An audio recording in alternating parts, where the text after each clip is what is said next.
goodness for government. It gives us rule of law that keeps the peace, makes sure no one physically attacks you or steals your property. America needs that. But today, our government does much more than that. Government today runs trains, subways, schools, parks, public housing, welfare, Medicare, Social Security, war on drugs. It provides water, sewer systems, snow removal, trash collection, ambulances. It subsidizes students, farmers, Indians, researchers, volunteers, small businessmen, rich businessmen, and performance artists. I'm sorry, America! It inspects fruit, pickles, mattresses, toys, cars, garage doors, and barbecue grills. It polices the world, suppresses vice, and puts opera on TV. It's very nice to have classical music on PBS. I like it, I listen to it, I watch it. But, says Chapman University philosophy professor Tibor Machan, it's wrong to make Americans pay for programs they may not want. This is the politicians substituting their judgment for our judgment. Exactly what gives them that right? We elected them to do that. It's democracy.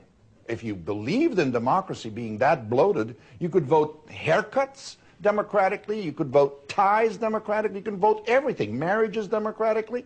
The founders tended to believe that government should be restricted, it should be limited to the function of securing our rights. The Founding Fathers never talked about a government giving people things. They said it should have limited duties like running the post office, the courts, and printing money.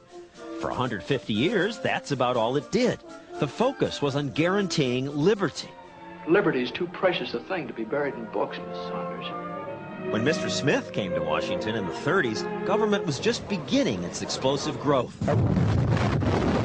Roosevelt's New Deal went beyond liberty. It promised people jobs, retirement benefits, health care. Bill after bill pours into Congress from the White House. Whatever Roosevelt wants, he gets. And every president since FDR, Democrat or Republican, signed on to this new idea of expanded government. Strengthen the arts, fight teen pregnancy, prevent violence among young people, promote racial healing. And we'll help all seniors afford prescription drugs. Washington's become a kind of grab bag where people with demands line up in the streets. Guarantee access to life-saving drugs. And the lobbyists line up inside. They see the system there and they grab whatever they can from that system. And who pays for it all? Morning, Joe. You do. Joe Taxpayer. These roofers in St. Louis have a brutal job, melting tar in 100-degree weather. Yet $1 out of every $3 they make doing this goes to the government. Americans pay more in taxes than we do in food, clothing, and shelter combined. Amity Shlaes wrote The Greedy Hand, a book about what the government takes from us. You'd be surprised at what it takes from you. For example, Bill and Mary Thurston of St. Louis pay taxes all the time, even when they're not aware of it. At 4 in the morning, when Bill's alarm goes off, they're already paying 5% to the county for electricity. Brushing his teeth, 2 taxes on the toothpaste. A sewer fee for this. And when he takes a shower... There's water tax. Money goes down that drain, too. To drive somewhere, the Thurstons pay taxes for his truck and her minivan. And when they buy gas, they pay much more. Work is where Americans pay most of our taxes. Bill's one of those roofers we saw earlier.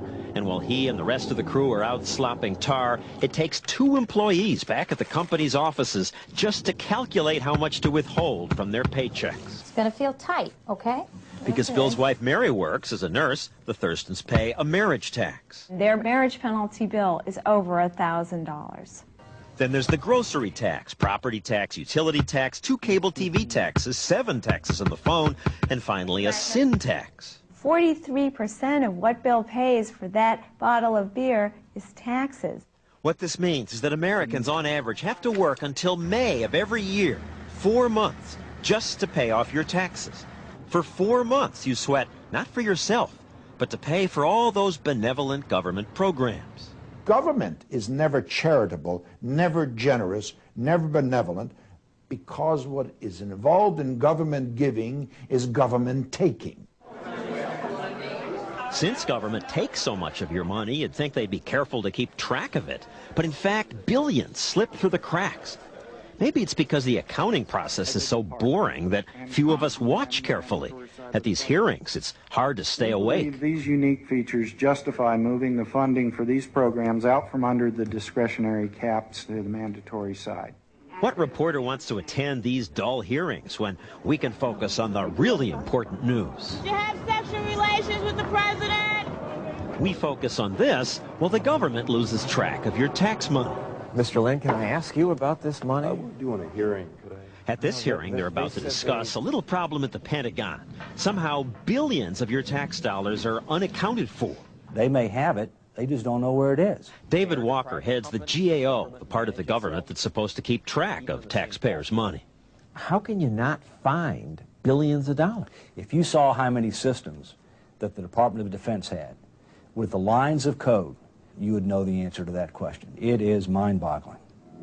Walker says the Pentagon has spent billions on things they can't find.